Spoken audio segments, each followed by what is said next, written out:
Hola. Nada, que estoy aquí con unos cuantos decenas de miles de amigos.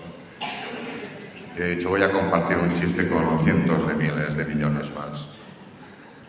Por esto, más que nada. Bueno, pues allá va. ¿Saben aquel que dijo que era una madre que iba al ginecólogo con su hija, cogida del brazo? Y en un momento dado le pregunta al galeno, digo, entonces doctor, dice usted que mi hija ha tenido el ventilador demasiado alto en los ovarios. Digo, no señora, que a su hija se la han ventilado varios.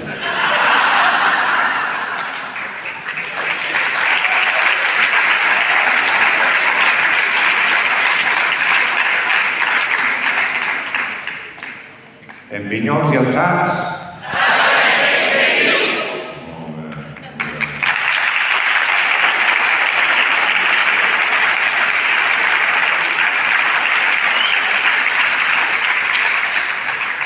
Tengo al técnico de vacaciones y no ha podido asistir ahora, pero se les ve, ¿no? Bueno, y si no, ya les verán en otra ocasión. Vale, adeu.